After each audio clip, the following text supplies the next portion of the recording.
बिस्मिल्लाहिर्रहमानिर्रहीम अस्सलामु अलैकुम। कैसे हैं आप? This is lecture number 21. Let's start. So first we take a review of last lecture. In last lecture we discussed the idea of random variables, and then we discussed the distribution function, which is also called the cumulative distribution function, and it is defined as the probability that x is less than or equal to certain value x. So then we discussed the types of random variables, which are discrete random variable and the continuous random variable, and then we have also discussed the probability distribution of a discrete random variables, its certain properties, and how to construct a distribution function in case of discrete random variables, and we have also discussed certain examples related to discrete random variables. And then in the end we have also introduced you to the idea of continuous random variables, and we have only defined a continuous random variable.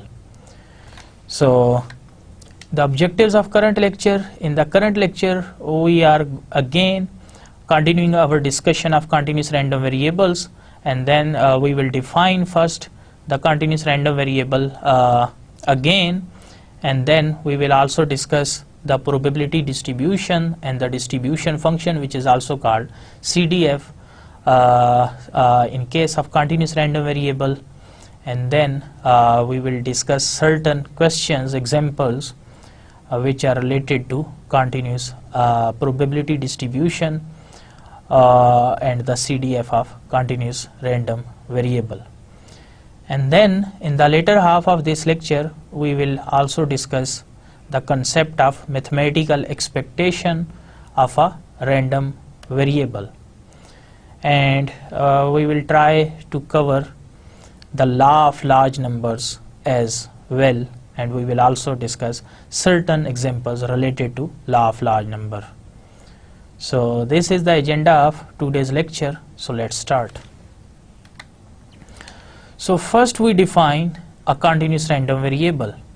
A random variable x is said to be continuous if it can assume every possible value in an interval a b, where a is less than b.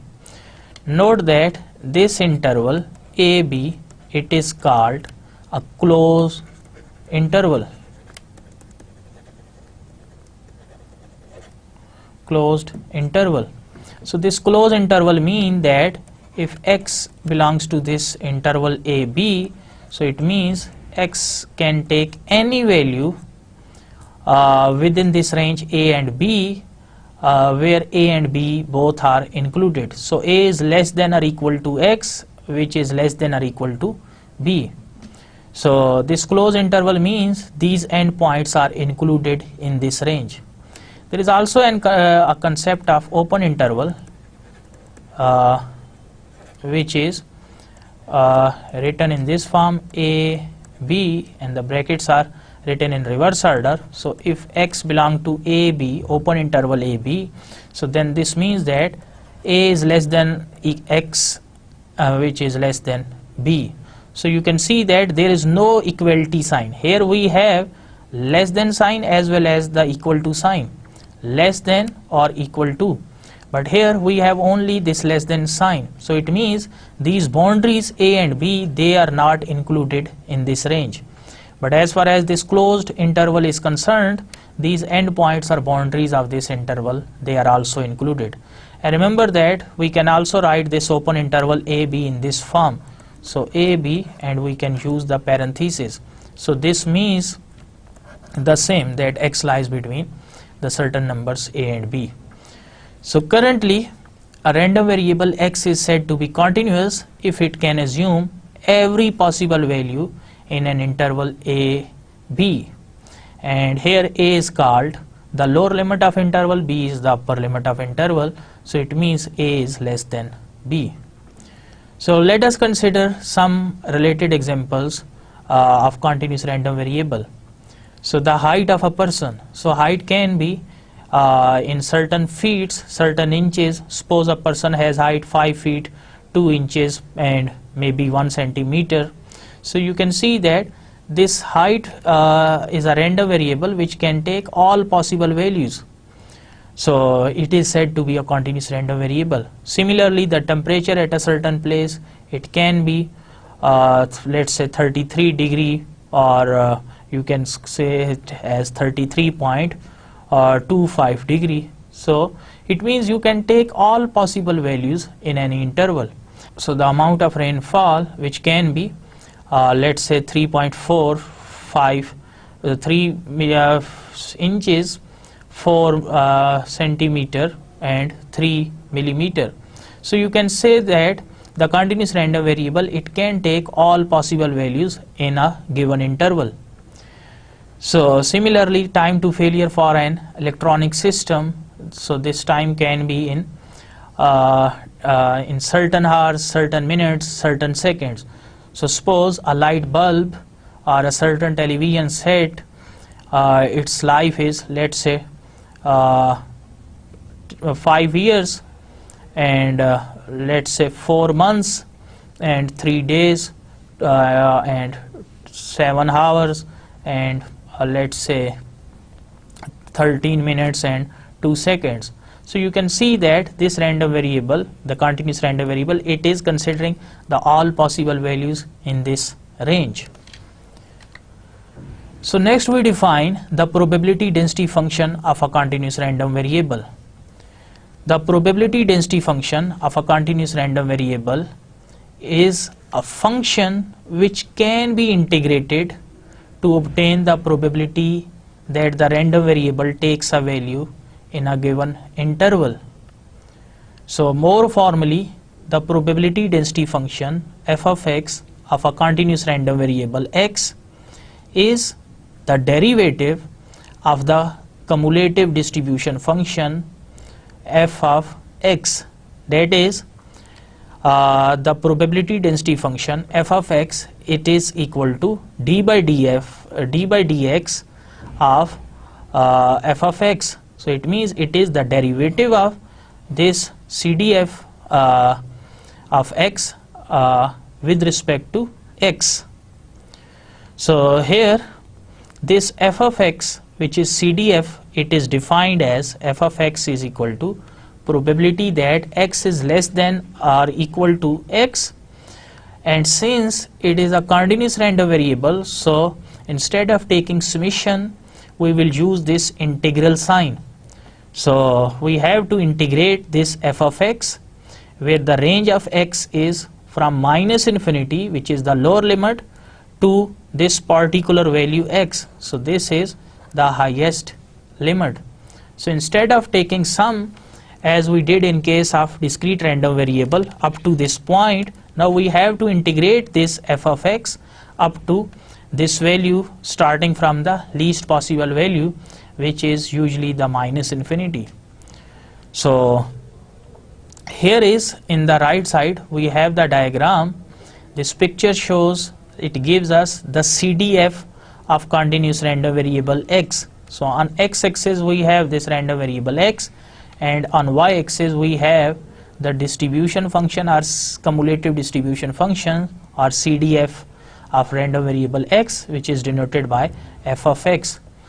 So the range of CDF is from 0 to 1. So here is the CDF of f, this is the graph of CDF of x. So let us consider two possible values of this random variable x. So let's say value a and the second value b. So if we are interested in calculating the probability that this random variable x it lies between a and b, where a and b are both included in this range, so it means, so this is written in the form of integral, that it is the integral of f of x from a to b. So we can write this integral as f of b. F of b mean the CDF of f at b, so it will give us all area from this b to less than b, minus f of a. So f of a is all area from this point A to less than A. So from this probability, if we subtract this one, so we get this middle portion. So this middle portion is that this random variable X is occurring lying between A and B, where both A and B are included.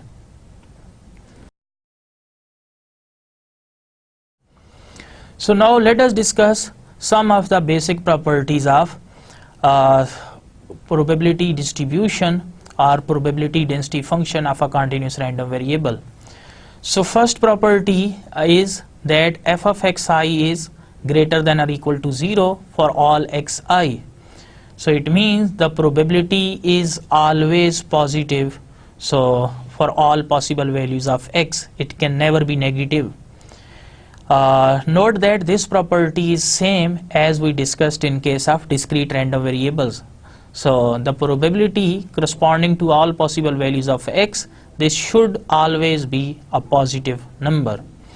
And the second property is that the total area from minus infinity to plus infinity, or the total probability from minus infinity to plus infinity, this should be equal to 1. Or mathematically we write it as integral from minus infinity to plus infinity of this function f of x, this should always be equal to 1. And remember that in case of discrete distribution, this property is, instead of putting an integral sign, we used previously in case of discrete distribution the summation sign. So summation f of x I, where I is ranges from I is ranged over all possible values of this random variable x, so this is equal to 1. So this is the condition in case of discrete random variable. So but in case of continuous random variables, we need to take integral instead of summation. So why we took integral here? Because this integral gives us it covers all possible values. So in case of continuous variable, we know that continuous variable, it takes all possible values within a certain limit.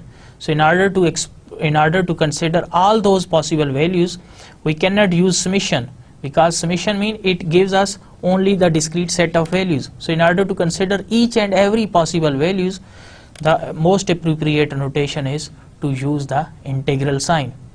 And remember that if we have a function y is equal to f of x, here we have x, here we have y. So if we are interested in finding this probability that x lies between a and b, so suppose we are interested in finding this middle area. So in order to find this shaded area, which is from x is equal to a, between x is equal to a and x is equal to b, so using the integral or integration, we can find this shaded area. So this shaded area is, we can integrate this function f of x from this limit, which is a, to this limit b. So if we integrate this f of x from a to b, and remember that we have to integrate with respect to x, so dx. So integral of from a to b f of x dx, it gives us this shaded area. So you can see that it is covering all possible values from point A to point B. So that's why usually in case of continuous random variable, we use integral sign. So here the total probability, instead of considering limits a and b, the total probability is the lower limit minus infinity to the upper limit, which is plus infinity. So it means we are considering all real numbers in this range. So these are the two very important properties of a continuous random variable. So the probability of a continuous random variable x taking any particular value k is always 0. That is, probability x is equal to k, it is, since Now we are calculating probability at fixed value, so it means the lower limit is same as upper limit. So when the lower and upper limits are same, so then according to one property of integral, this is always equal to 0. So probability in case of a continuous random variable x, it is always equal to 0 when x is equal to some specific number. So remember that in case of continuous random variable, we have to calculate probability within certain interval. So at a specific point, this probability will always be 0. Why it is 0? Because for specific point, the lower limit and upper limit of will always be same. So this leads to 0. But if instead of this taking probability x is equal to k, if suppose we subtract certain number, let's say epsilon, which is epsilon is very small number, say it is 0.00001, and we add the same number to it. So if k is, let's say, 5, so it means 5 minus this point and 5 plus this same point.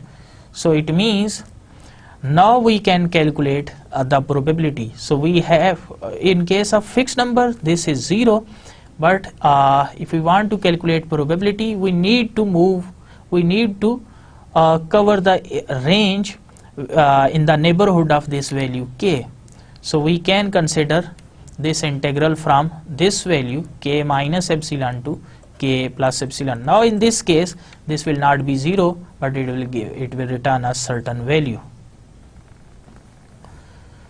So that is why probability for a continuous random variable is measurable only over a given interval, and it is always 0 at a particular value of random variable x. So further note that since for a continuous random variable x, probability that x is equal to certain value x, it is 0 for every value of x. So it means the 4 probabilities are regarded the same. That is, probability x less than or equal to x, less than or equal to b, it is same as probability x less than or equal to b. So note that we have not considered here the equality sign. Here we are considering the equality sign. So it means whether you consider x is equal to a or not, it will not matter. Why? Because x is equal to a, it is 0. So probability at a certain value is 0. So you can either include this equality sign or you can omit it. Why? Because x is equal to a is 0. So whether it is equal sign is present or it is absent, this will not affect the resultant probability. Similarly here, you can omit the equality sign here and you can only use less than equal to sign, or you can also use a is less than x less than b. So whether you have the equality sign or no equality sign, only less than sign, the probabilities will be same. Why? Because probability at x is equal, at specific value is 0. So x is equal to a is 0, so x is equal to b is also 0. So you can consider these 4 probabilities as equal. So now let us discuss certain examples related to this idea. So find the value of constant k such that the function f of x defined as follows may be a density function. So here is the function f of x. It is taking 2 possible values. First one is kx, and this is when x ranges from 0 to 2, where both 0 and 2 are included. And this function takes value 0 otherwise mean when x is less than 2 or x is greater than 2. So when x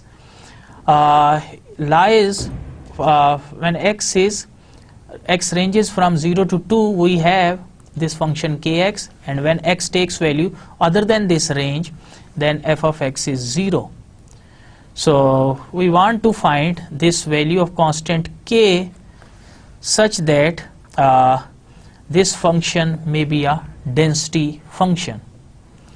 So note that this function, the density function, has two properties. The first one is that the probability for all possible values of x, it should be greater than or equal to 0. And the second property is that the total probability is always equal to 1. So we can use this second property, that the total probability that integral from minus infinity to plus infinity f of x is equal to 1. So here just replace this f of x by corresponding value. So you can see that from minus infinity to 2, so we can see that when x is from 0 to 2 we have this value kx, and otherwise it is 0. So it means we can write it as from 0 to 2, and instead of this f of x write kx, this dx as it is equals to 1. And now we need to solve this integral in order to calculate the value of k. So this k is constant, so by rule of integration we can take this constant outside the integral sign. So I have taken this k outside, and we are left with x dx and equals to 1 as it is, and the limit of integration are 0 to 2. 0 is the lower limit, 2 is the upper limit. And now we have to integrate, we have to calculate this integral. So remember that we have to use one formula of integral, which is integral of x power n dx. It is equal to x power n plus 1 over n plus 1. So here we have, instead of x, we have instead of x power n, we have x raised to power 1. So if we have here x raised to power 1 dx, so according to this formula it should be x1 plus 1 over 1 plus 1, or this is simplified to x2 over 2, so x square over 2.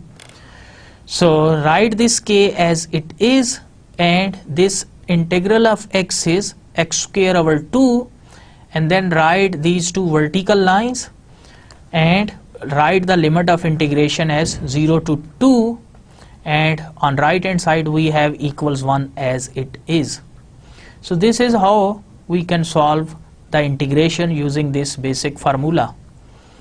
So in the next step we have to apply limits of integration, the upper limit which is 2 and the lower limit which is 0.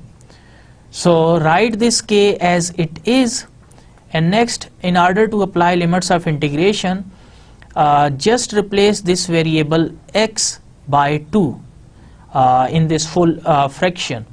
So it is 2 square over 2, so 2 square over 2, and then put a minus sign and then apply the lower limit. Lower limit mean you have to replace this x by this lower limit which is 0. So it is 0 square over 2. So first replace x by the upper limit and then put a minus sign and then replace x by the lower limit. So this is called in this way we can this is how we can apply the limits of integration.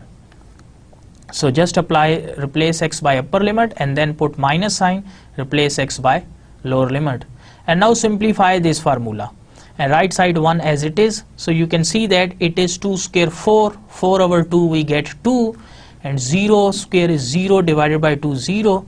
So it means the next step is k as it is, we get 4 over 2 minus 0 equals 1. So you can simplify it, it is 2k equals 1. So here we get 2k equals to 1. So in order to calculate k, just shift this 2 to right hand side. It is being multiplied with k. When you shift it to right hand side, so it will 1 will get divided by this number 2. So it means the k is 1 by 2. So find the value of k. So here is the value of k, which is 1 by 2. So hence the density function becomes, so just replace k by 1 by 2 here in this density function.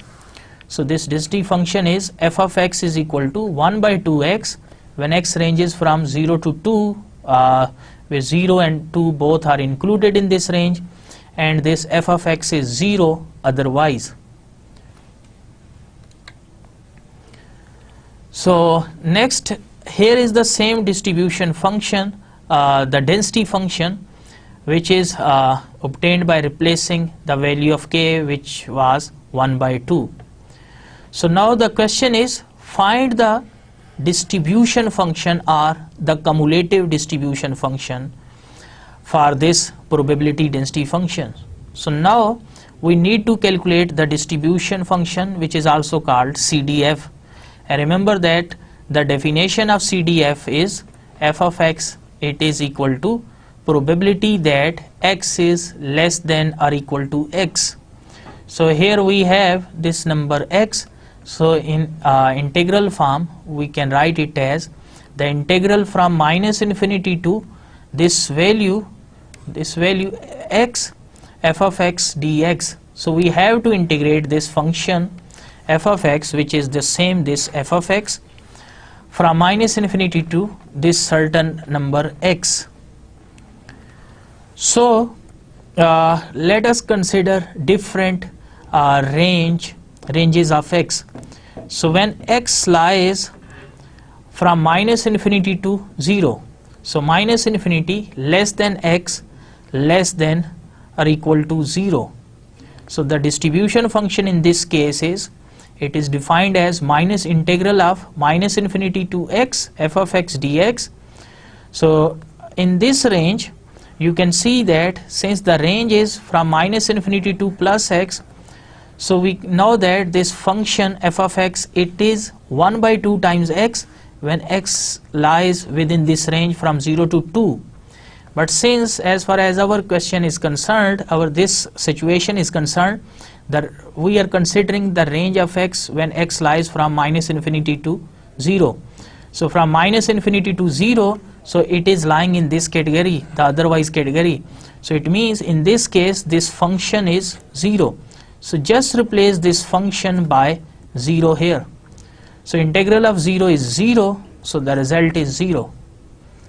So next, consider the range when x is from 0 to 2, when x lies from 0 to 2.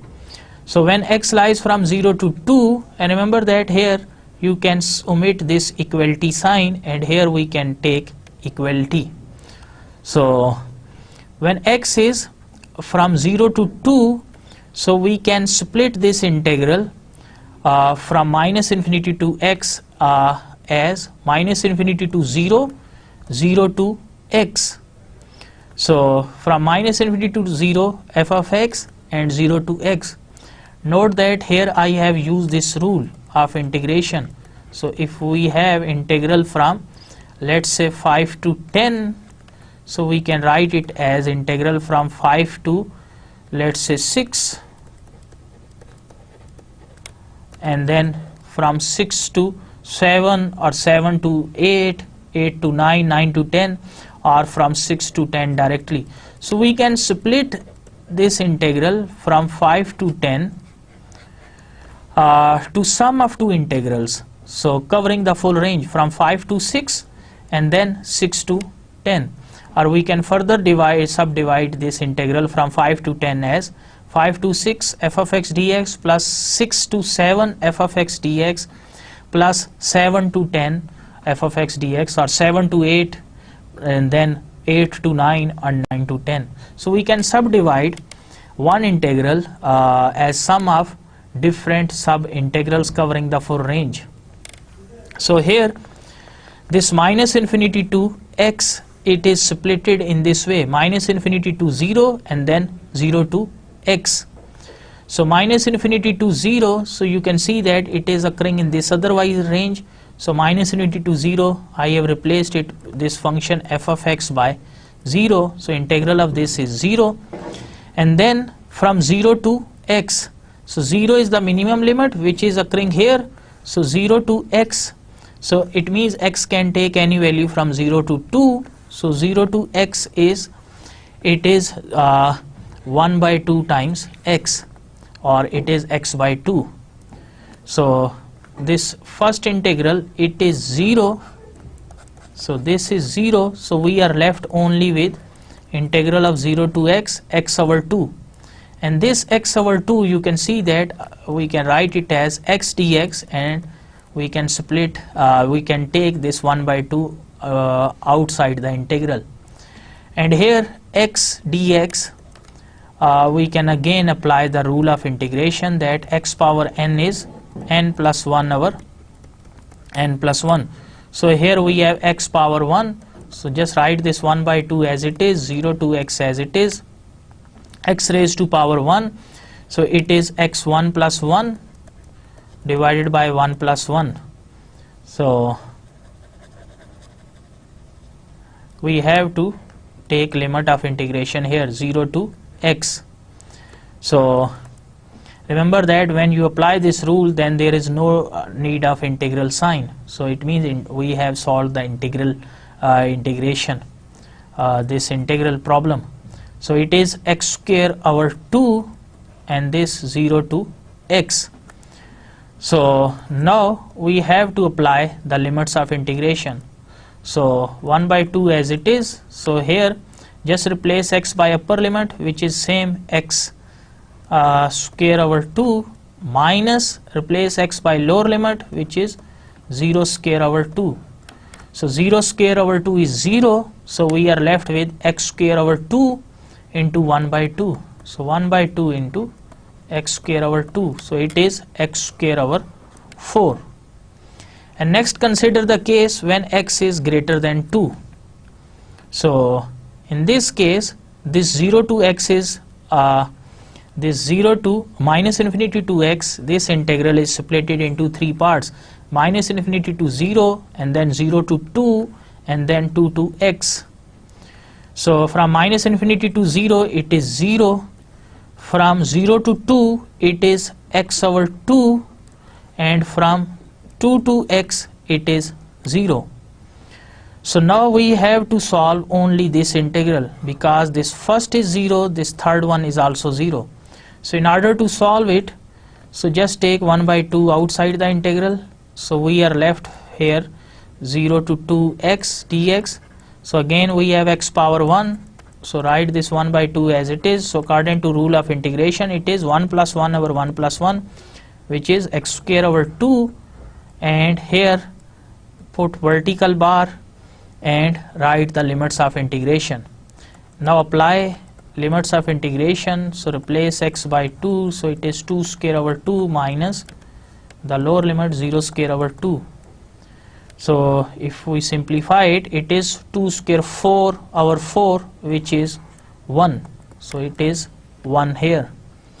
So now you can see that the question was to find the cumulative distribution function. So we have calculated the distribution function for different ranges of x, when x is minus infinity to 0, 0 to 2, and greater than 2. So it means now we are in position to write the distribution function. So here is the again summary. So the distribution function, or the cumulative distribution function, or CDF, is f of x when x is less than 0. Considering this situation, it is 0, and then when x is from 0 to 2, it is x square over 4, and when x is greater than 2, it is 1.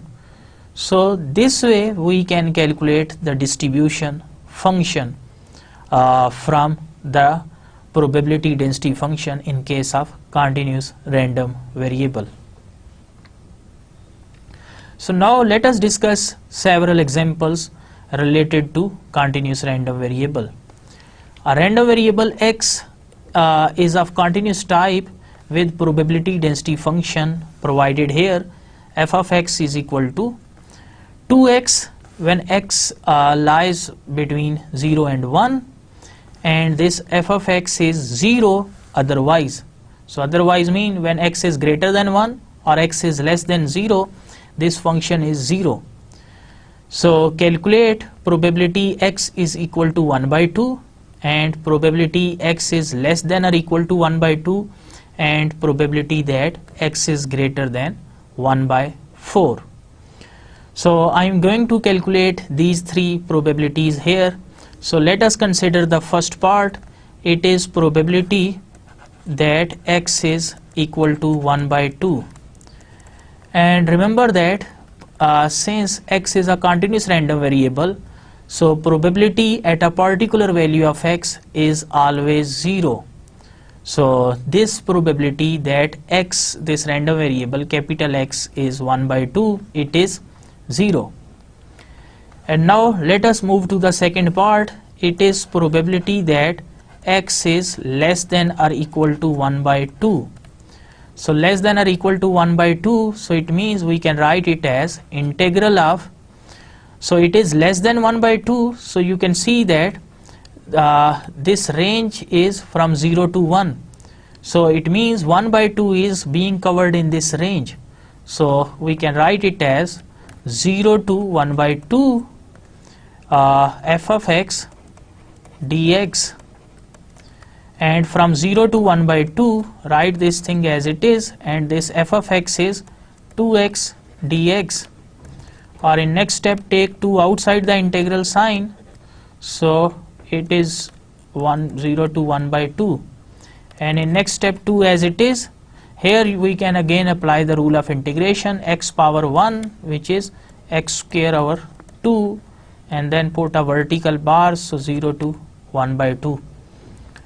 And in next step we can also cancel this 2 with 2, so we are left with x square 0 to 1 by 2. Now apply the limits of integration, so replace x by upper limit minus replace x by the lower limit. So 0 square is 0, so 1 by 2 square is 1 by 4, so which is 0.25. So it means probability that this random variable x is less than or equal to 1 by 2, it is 0.25 or 25%. So now let us move to this part, probability that x is greater than 1 by 4. So greater than 1 by 4, 1 by 4 is 0.25, so which is being covered in this range. So it means, so from 1 by 4 to maximum number 1. So integral of 1 by 4 to 1 f of x dx. So we can write it as integral 1 by 4 to 1, and then this f of x is 2 times x dx. So just take 2 outside the integral sign, so 1 by 4 to 1 x dx. Again here apply the rule of integration, x power n is n plus 1, so we have x power 1, it is x square over 2, put vertical bar and write the limits of integration. So you can cancel this 2 with 2, so we are left with x square 1 by 4 to 1, and now apply limits of integration, replace x by upper limit square minus replace x by lower limit, so 1 by 4 square, it is 1 minus 1 over 16, which is 15 over 16. So now next question is calculate probability that x lies between 1 by 4 to 1 by 2. So we can write it as probability 1 by 4 is actually 0.25 less than x less than or equal to 0.5. So this is our required range. So you can see that 0.25 and 0.5 both are being covered in this range. So we can write it as, so 0.25, or you can use fraction symbol, whichever is easier for you. So 1 by 4 to 1 by 2 f of x dx, or we can write it as 1 by 4 to 1 by 2. Instead of f of x we have 2x dx, or 2 can be taken outside the integral, we have x dx 1 by 4 to 1 by 2, and in next step this integral is x square over 2 1 by 4 to 1 by 2. 2 is cancelled with 2. We are left with x square 1 over 4 1 over 2. Now apply limits of integration. 1 by 2 square minus 1 by 4 square. It is 1 by 4 minus 1 over 16, or you can take LCM 16. 4 4 the 16, 16 1 the, it is 3 over 16. So this is the required probability. So now we have another question, that probability that x is less than or equal to 1 by 2, given that 1 by 3 is less than or equal to x less than or equal to 2 by 3. So note that here is I am drawing this range 0 and 1. So here we have 0, here we have 1, so 0 to 1, and here we have 0.5, which is also called 1 by 2, and here we have 0.33, which is 1 by 3, 0.33, and this 2 by 3 is 0.66, somewhat here. So 2 by 3 are 0.66. So now we know that probability of A given B, it is this formula is obtained from conditional probability, that probability of A given B is probability of A intersection B over probability of B. So it means in order to calculate this probability of A given B, we need to calculate probability A intersection B and probability of B. So it means this is probability of, if we consider this as an event A, this event B, so it means their intersection. So let us focus on this thing, x less than 1 by 2. X less than 1 by 2 mean from 1 by 2 to and less than this 1 by 2.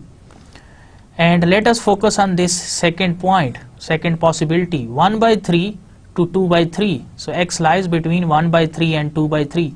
So 1 by 3 here, 2 by 3 here. So x lies between these 2 points. So since we are interested in the common area, which is A intersection B, so you can see that this area is common between both x less than 1 by 2 and x between 1 by 3 and 2 by 3. So this common area is from 1 by 3 to 1 by 2. So it means using this formula we can write it as x 1 by 3 less than or equal to x less than or equal to 1 by 2. So this is covering this middle area from 1 by 3 to 1 by 2, and whole divided by probability of B, which is 1 by 3 to 2 by 3. So 1 by 3 to 2 by 3. So now we need to calculate this area and this area, and then we will put the results obtained of the numerator and denominator, and then we will divide these two numbers to get this conditional probability.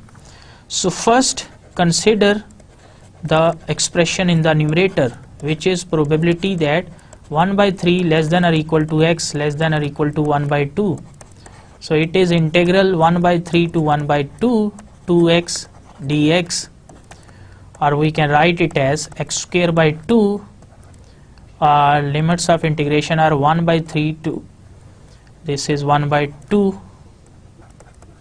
So you can cancel this 2 with 2. So we are left with x square 1 by 3 1 by 2. So apply the limits of integration, upper limit minus the lower limit. So it is 1 by 4 minus 1 by 9. So you can take LCM. So 36. So 4 9 the, 9 4 the, so result is 5 over 36. So it means in this fraction we have calculated this numerator, which is 5 over 36. So now consider the denominator. which is probability that 1 by 3 less than or equal to x less than or equal to 2 by 3. So it is integral of this 2x dx from 1 by 3 to 2 by 3. So it is again 2x square by 2, and limits of integration are 1 by 3 to 2 by 3. So 2 is cancelled with 2. So it is x square, and now this time the limits are 2 by 3 and 1 by 3. So it is upper limit square minus the lower limit square. So it is 4 by 9 minus 1 by 9. So we get 3 by 9 or 1 by 3. So just put here 1 by 3. So now we need to solve this fraction. So it is 5 by 36 divided by 1 by 3, or 5 by 36, just put multiply sign, and 1 by 3 will be written as 3 by 1. So 3 12 the 36, so result is 5 over 12. So this is the required probability. So this is how we can solve question related to the probability density function of a continuous random variable.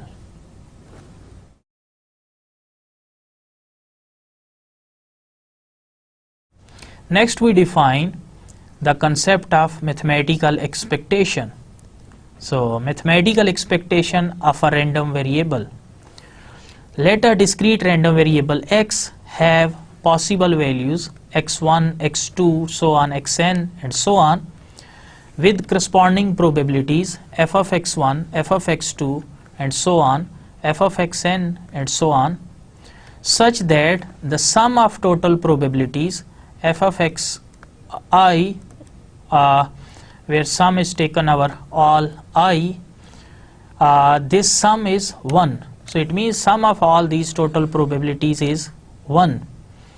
So then the mathematical expectation, which is also called simply the expectation or the expected value of random variable x, denoted by E of x, is defined as Ex is equal to x1 times f of x1 plus x2 times f of x2 and plus so on xn times f of xn plus so on. So we can write it in summation format as summation xi f of xi, where I ranges from 1 to infinity, because this sum is going up to infinity. So you can see that this expected value of x, or the expectation or mathematical expectation of random variable x, is the product of the first possible value of random variable, which is x1, and its corresponding frequency, corresponding probability f of x1, and then x2 times corresponding probability f of x2 and so on. So this is equal to summation xi f of xi, and there is one condition, that provided the sum, this summation or sum of all products, this converges absolutely. This converges absolutely means that the absolute value of x times f of x, this summation is a finite number. So converges mean we get a finite number, but if this sum goes to infinity, so it means we don't have any value, so we will call it as the sum diverges. So but the expected value, the definition of expected value is that this sum should converge, or this sum must be a finite number. So similarly we can define mathematical expectation of a continuous random variable x. It is defined as expected value of x is, instead of taking summation as in discrete case, now we have to take the integral. So integral from minus infinity to plus infinity x times f of x dx. So provided this integral converges absolutely, that is integral from minus infinity to plus infinity, absolute value of x times f of x dx. This is a finite number. So now let us discuss some of the basic properties of mathematical expectation. So properties of mathematical expectation of a random variable. So if a is any constant, so expected value of constant a is always equal to a. And similarly, if 2 is constant, so expected value of 2 is 2, expected value of 5 is 5, and similarly expected value of 9 over 2 is 9 over 2. So expected value of any constant number is the expected value, the same number, and similarly expected value of minus 2 is also minus 2. So expected value of a times x plus b is a times expected x plus b, where a and b both are constants. So here if b is 0, so if b is 0, so we get ax plus 0, or it is actually ax. So using this formula we can see that it is a times expected x, or in other words expected value of 2 times x is 2 will be taken outside the expectation and expectation will be applied only to random variable x. So similarly, if we have two random variables x and y which are being summed or which are being added, so expected value of sum of two random variables is sum of expectations, so expected x plus expected value of y. Similarly, if we have two random variables x and y, so expected value of x minus y is expected value of x minus expected value of y. And if x and y are independent random variables, so then expected value of their product xy is expected value of x times x expected value of y. But if they are dependent, then this result will not hold. So these are few important properties related to mathematical expectation of a random variable x. So now we discuss some of the related examples which are related to mathematical expectation of a random variable x or y. So what is the mathematical expectation of the number of heads when 3 fair coins are tossed? So when 3 coins are tossed, here is the total sample space. So let us define x be a random variable representing the number of heads. So then the possible values taken by x are 0, 1, 2, 3. 0 mean no head, so it means all 3 are tails. 1 mean 1 head and remaining 2 are tails. So and 3 means all 3 are heads. So question is, calculate the mathematical expectation. So first construct the probability density function of this random variable x. So construct one column containing 3 possible values of x, 0, 1, 2, 3, and the next column is containing the corresponding probabilities corresponding to each possible value of x. So when x is 0, we get 1 by 8. So 0 means no head, it means all 3 are tails. So it means here we have 1 out of total sample points 8. So 1 out of 8, and now next 1 head. So 1 head in all 3 cases, so 3 over 8. Next 2 heads, so it means these 3 cases 3 over 8, and 3 heads, it means only one possible outcome, 1 out of 8. So first construct the probability distribution. So once we have this probability distribution, then we can calculate expected value using its formula. So we know that this expected value of x is summation x times f of x. So here these are the same 2 columns, so construct one column which is x times f of x. So just take the product of this x and f of x. So it means 0 times 1 by 8, we get 0, and then 1 times 3 by 8 we get 3 by 8, and then 2 times 3 by 8 we get 6 by 8, or you can simplify it, so it is 3 by 4, and then 3 times 1 by 8 it is 3 over 8. So once we have this product, and next step is to take the summation or sum of this these products. So it means sum of these values 0 plus 3 by 8 plus 3 by 4 plus 3 by 8. So here is summation x times f of x. So it is 3 plus 6 9 plus 3 12. So 12 by 8. So summation x times f of x is 12 over 8, or it is 3 by 2, or you can further simplify it to get 1.5.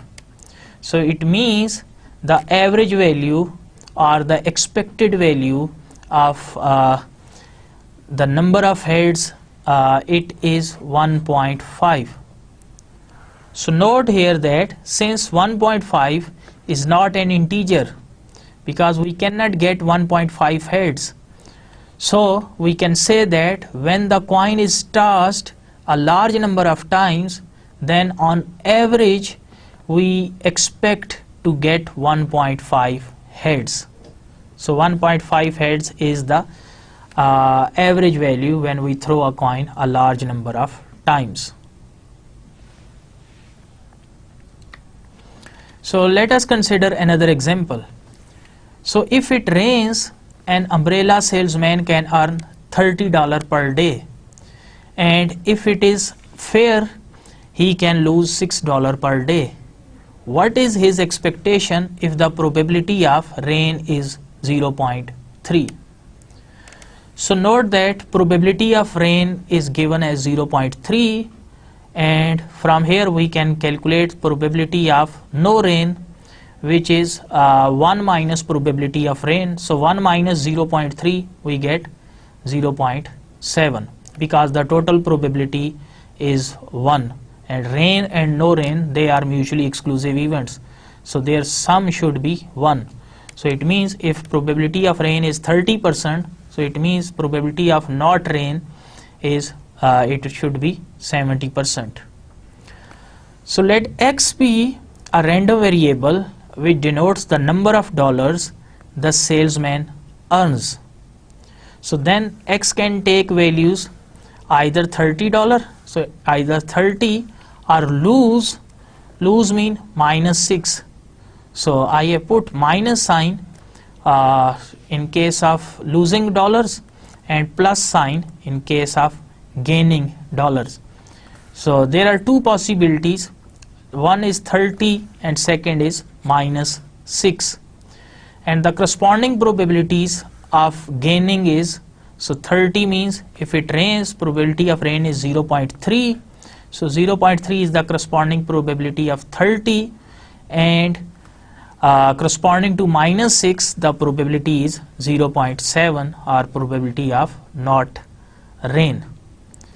So then the probability density function, or this probability distribution of random variable x is given in the first two columns, x and f of x. The possible values of random variable x, which are 30 and minus 6, and with their corresponding probabilities, which are 0.3 and 0.7.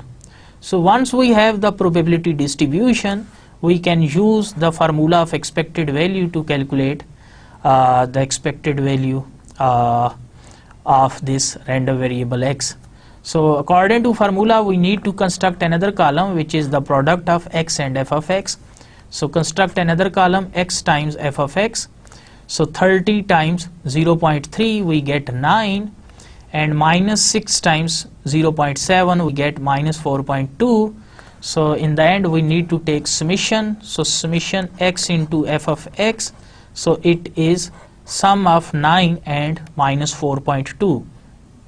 So 9 plus minus 4.2, so we get 4.8. So 4.8 is the expected value, or since the unit used is dollars, so we can write it as the expected value is $4.8 per day. So the number of dollars, the average number of dollars, the expected number of dollars the salesman will earn is they are $4.8 per day. So next we define the expectation of a function of random variable. So let hx be a function of random variable x. So then hx is also called a random variable. So function of random variable is also a random variable, and this hx also has an expected value. So if x is a discrete random variable with probability distribution f of x, so then expected value of hx is hx1, the first possible value of this function, and with corresponding probability f of x1, then hx2 times f of x2, and so on, hxn f of xn. So we can write this sum of products in the form of summation. So summation hxi times f of xi, where sum is taken over I, where I ranges from 1 to n in this case.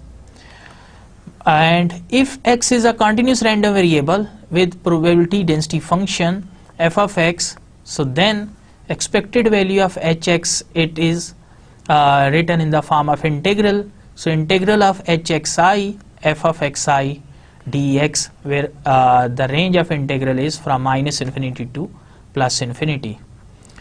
And remember that if h of x is x square, so this function is such that it returns the square of random variable x. So then just replace here in this formula, in case of discrete random variable, so just replace this hx by x square. So we will get expected value of x square, and this will be equal to, just replace this hx by x square, so it will be xi square times f of x. And in case of continuous random variable, this expected value of x square will be, so here just replace this hx by x square, so replace this hxi by xi square, so it will be minus infinity to plus infinity xi square times f of xi dx. So this is how we can use, we can calculate the expectation of a function of random variable. So if hx is x square. So this is the same formula, our benchmark formula, that expected value of hx is summation hxi f of xi, and if hx is x square, we get summation x square times f of xi. And now consider the case when hx is x power k. So instead of squaring it, suppose we have a number k, so it means we are writing the general result. So it will be, just replace this hx in this formula by xk. So expected value of xk, so replace here by xik. So you can see that this is actually mu dash k, and mu dash k is what? It is the kth moment about origin of the random variable x. So it means expected value of xk is mu dash k, or the kth moment about origin.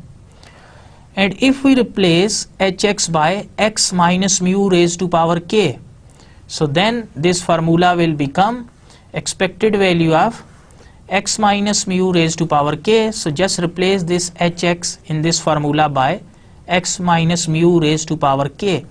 So it will be expected value of x minus mu raised to power k, and this here on the right hand side, replace this hxi by x minus mu raised to power k. So here we get same f of xi, so summation xi minus mu raised to power k, whole raised to power k, times f of xi, where where sum is taken over I. So you can see that we can write it as mu k, which is called the kth moment about mean of the random variable x. So this is the mean moment because the deviations are taken from mean, and if we replace mu by 0 here in this formula, we get expected value of x minus 0 raised to power k. So x minus 0 is x, so we get expected value of x raised to power k, and here we get summation x minus 0 raised to power k. It means we get xi raised to power k times f of xi. So this is the formula, the same formula, this one, so which gives us the kth moment about 0 or kth moment about origin. So similarly, if we have this k, if we replace k by 2 here, so we can write it as mu 2, which is also called the variance or sigma square. So it is expected value of x minus mu whole square, and if we simplify this formula, we can write it as expected value of x square minus expected value of x whole square. So this is another variant, another result of the second moment, which is also called variance. So we can calculate variance by either using this formula, or we will also use this alternative version as well. So let us consider one example of this mathematical expectation. So let x be a random variable with probability distribution, which is given here, x and f of x. The possible values of random variable x are -1, 0, 1, 2, 3 with corresponding probability 0.125 and then 0.5, then 0.2, 0.05 and 0.125. So question is calculate expected value of x, expected value of x square, and also calculate variance of x. So we know that expected value of x is summation x times f of x, and expected value of x square is summation x square times f of x. So it means we need to construct one column here, x times f of x. So just multiply this x with f of x. So -1 times 0.125 we get -0.125, then 0 times 0.5 we get 0, and so on, and just take the sum. So summation x times f of x, so it is 0.55. So it means expected value of x is 0.55. So in order to calculate expected value of x square, we can write it as summation x square times f of x. So it means construct one more column, label it as x square times f of x. So square the x entries and then multiply x square with corresponding probabilities. So -1 square is +1. So 1 times 0.125 we get 0.125. Then square this 0, which is 0, times 0.5 we get 0. Then square this number 1, which is 1, 1.0.2 we get 0.2, and then square this number 2, which is 4, so 4 times 0.05 we get 0.2, and so on. And here in the end just calculate their sum. So summation x square times f of x, which is 1.65. So here is expected value of x square. So once we have expected x and expected x square in hand, now we are in position to calculate variance of x.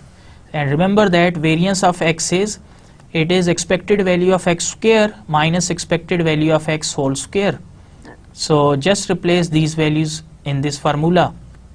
So expected value of x square is 1.65, so it is 1.65 minus expected value of x whole square, which is 0.55 square. So first calculate square of 0.55, then subtract it from subtract the resultant number from 1.65, we get 1.3475. So this is how we can use these formulas to calculate expected value of function of random variable x, where original random variable was x. So then we can calculate x square, expected value of x square, and using the relation between ex and ex square we can calculate the variance of x as well. So let us review the main concepts which we have discussed in today's lecture. In today's lecture we have discussed the concept of continuous random variable, then its probability density functions, and then the properties of probability density function of a continuous random variable. And then we have also discussed how to solve certain problems related to the density function of a continuous random variable. And then we have also discussed the concept of calculating cumulative distribution functions from the density function in case of a continuous random variable x. And then we have also discussed the concept of mathematical expectation of a random variable, which is also called expected value. And then we have also discussed some related examples which are related to mathematical expectations. And then we have also discussed how we can calculate mathematical expectation of a function of random variable such as x square. If x is random variable, then x square is the square of this random variable x. And then we have also discussed some moment results which are related to expected value. So in the next lecture we will discuss the law of large numbers, which is very important result, and then we will discuss probability distribution of a discrete random variable, and in particular we will discuss the binomial probability distribution, so which is one of the probability distributions used in case of discrete random variables. And then we will also cover certain related examples related to law of large numbers and related to binomial probability distribution. So till then, Allah Hafiz.